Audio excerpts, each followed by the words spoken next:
அண்ட சராசரங்களுக்கும் மூத்த கடவுளாக பார்க்கப்படும் எம்பெருமானின் பெயரால் கோயில் கொண்டுள்ள ஸ்தலங்கள் பல.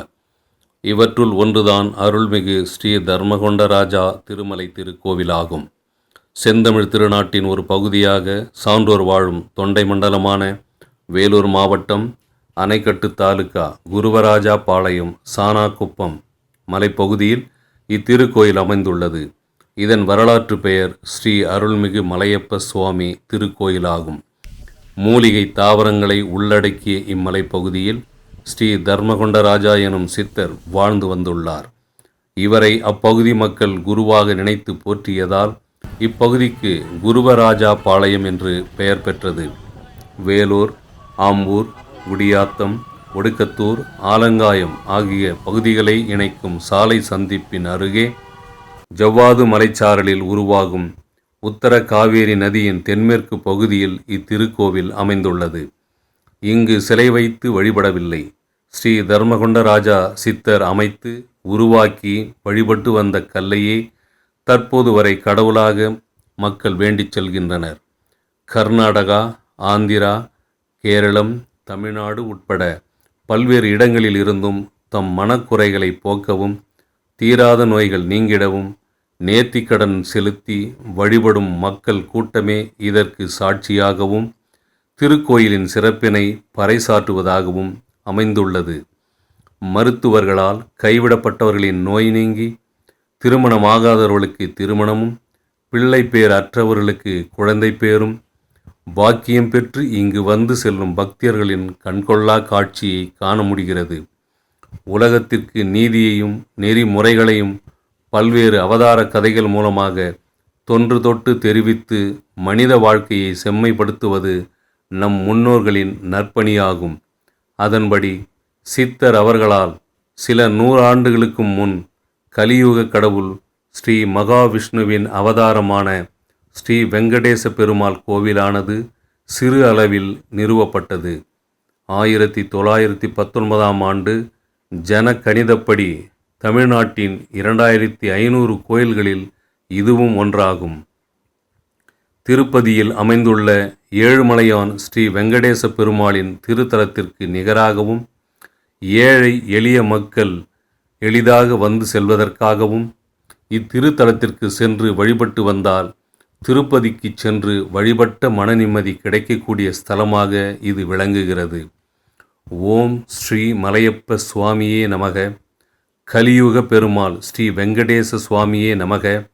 கோவிந்தா கோவிந்தா கோவிந்தா எனும் இத்திருக்கோயிலின் ஸ்லோகங்களை உச்சரித்து ஒருமுறை வந்து தங்கள் வேண்டுதல் நிறைவேறியதால் மீண்டும் மீண்டும் வந்து வழிபடும் மக்களே கண்கொள்ளா காட்சியாகும்.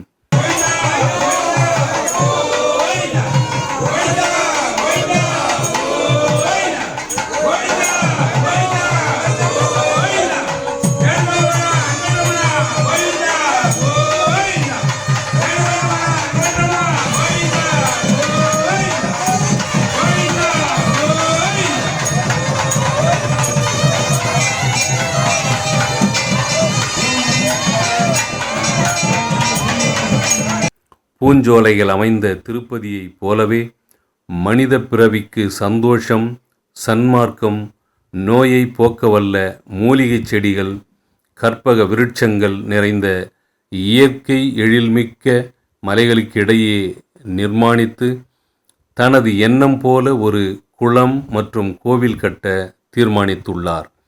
அதன்படி இங்கு பல அதீத புண்ணிய இடங்கள் இயற்கையாகவே அமைய பெற்றுள்ளது நம் கண்ணெதிரே காண முடிகிறது.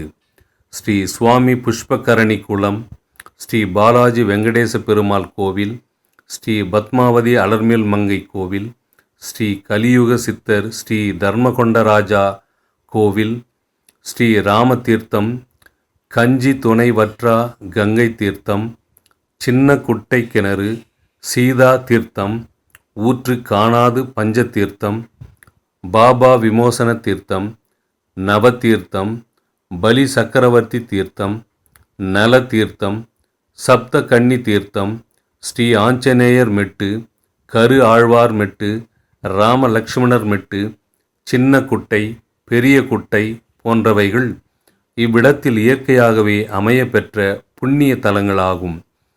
கோயிலை சுற்றிலும் 11 இடங்களில் புற்று இருக்கின்றது. மூலவரை காணும் முன் இங்கு இருக்கக்கூடிய புற்றினை வணங்கிவிட்டு செல்வது வழக்கமாக உள்ளது.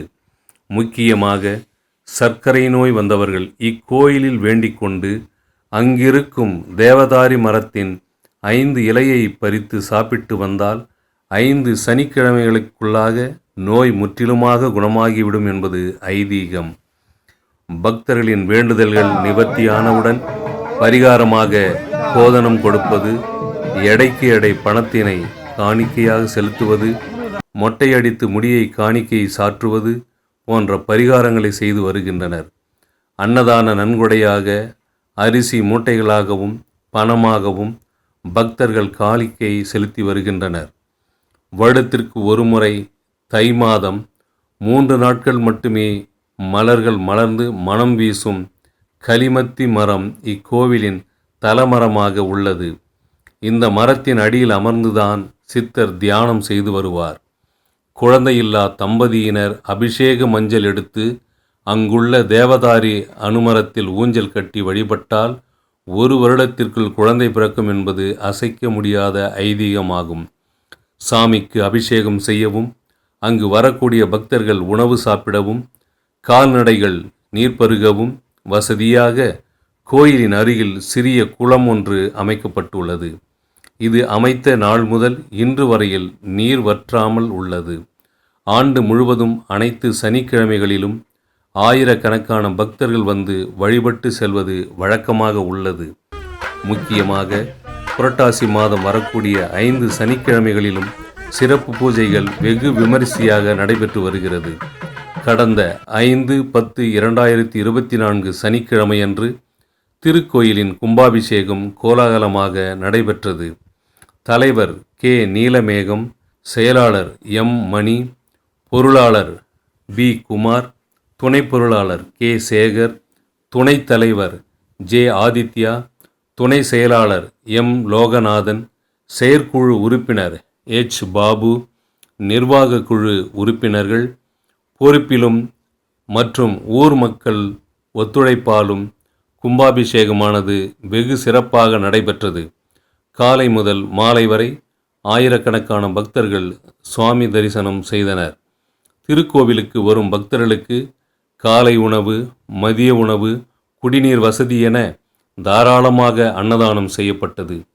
எதிர்பார்த்ததை விட திருக்கோயிலுக்கு ஏற்பட்ட செலவுகளை திருக்கோயில் தலைவர்கள் தங்களது சொந்த பணத்திலிருந்து செலவு செய்து மிக சிறப்பாகவும் பக்தியாகவும் இந்த கும்பாபிஷேகத்தை நடத்தினார்கள்.